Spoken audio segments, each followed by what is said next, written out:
Everyone, आपका स्वागत है हमारे यूट्यूब चैनल पे। आज हम मुग़ल काल से संबंधित जो शासक हैं उनसे संबंधित सभी महत्वपूर्ण प्रश्न देखेंगे। तो आइए अपना पहला प्रश्न देखते हैं।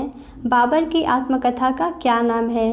तो पहला ऑप्शन ए है बाबरनामा और ऑप्शन बी है आईने अकबरी। तो इसमें ऑप्शन ए सही होगा। बाबर की जो आत्मकथा है उसका नाम है बाबरनामा और यह जो ऑप्शन बी है आईने अकबरी, इसके लेखक हैं अबुल फजल।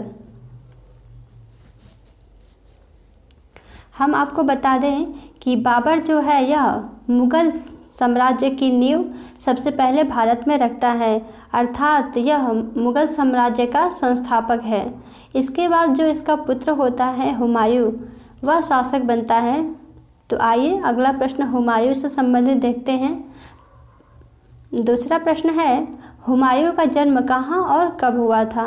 तो पहला ऑप्शन ए है 1508 ईस्वी में और ऑप्शन बी है 1508 ईस्वी में अफ़गान में।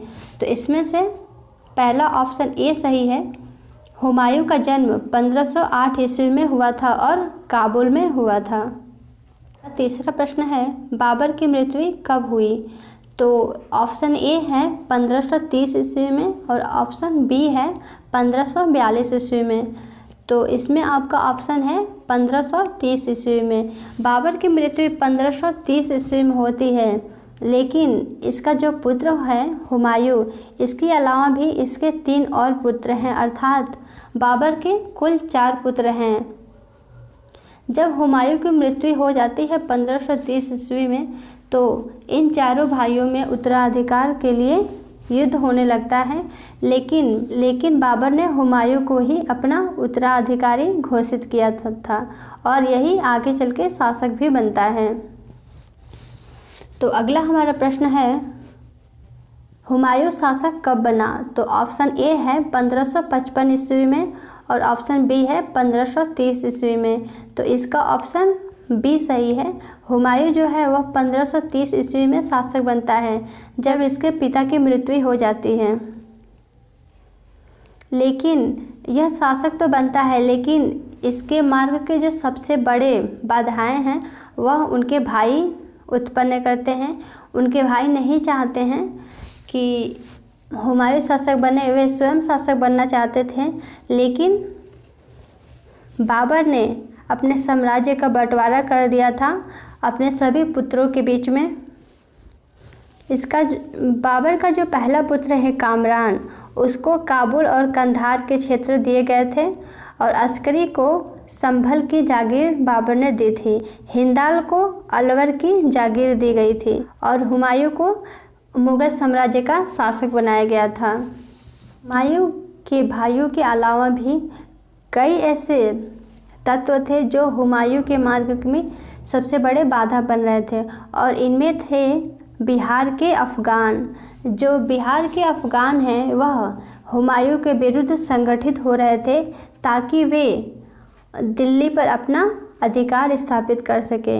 इसके अलावा गुजरात में बहादुर शाह संगठित हो रहा था और वह भी दिल्ली पर अपना अधिकार प्राप्त करना चाहता है।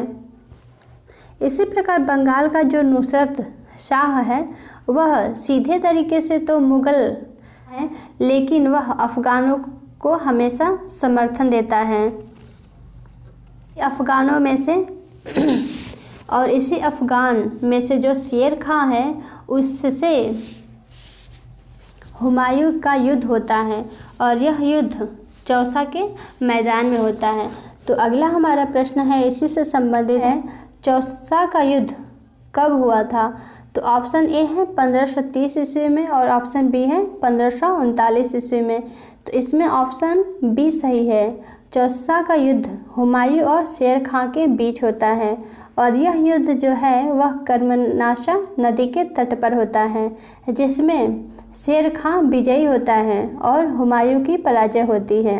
अगला प्रश्न है दिल्ली में दिन पनाह नामक नगर किसने बसाया? तो ऑप्शन ए है अकबर और ऑप्शन बी है हुमायूं। तो इसमें ऑप्शन बी सही है। हुमायूं ने दिन पनाह नामक शहर को दिल्ली में बसाया था, लेकिन हुमायूं का यह दुर्भाग्य कहा जाए कि इसी दीन पनाह की सीढ़ियों से गिरकर उसकी मृत्यु हो जाती है।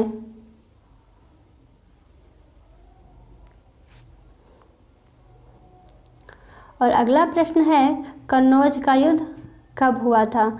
तो ऑप्शन ए है 1605 ईस्वी में और ऑप्शन बी है 1540 ईस्वी में।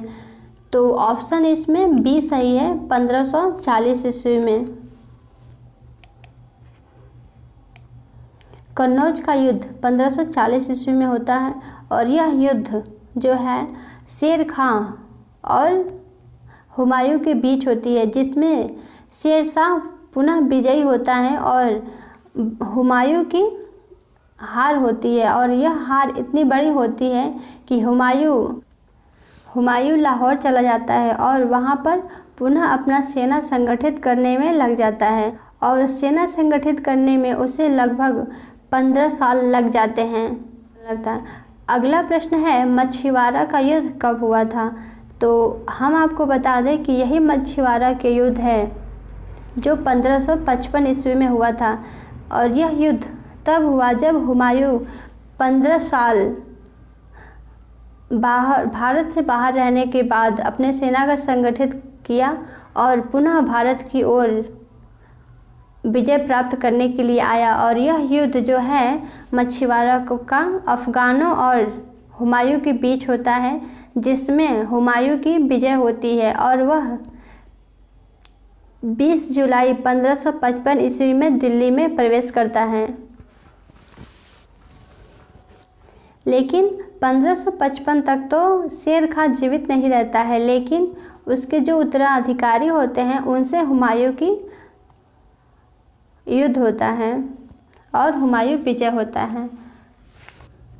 लेकिन विजय प्राप्त करने के बाद वह ज़्यादा दिन तक जीवित नहीं रह पाता है। वह 24 जनवरी 1556 ईस्वी में दीन पनाह की सीढ़ियों से गिरकर उसकी मृत्यु हो जाती है। तो आज हमने हुमायूं तक मध्यकालीन भारत का जो इतिहास पढ़ा है और अगले वीडियो में हम आगे का कंटिन्यू करेंगे।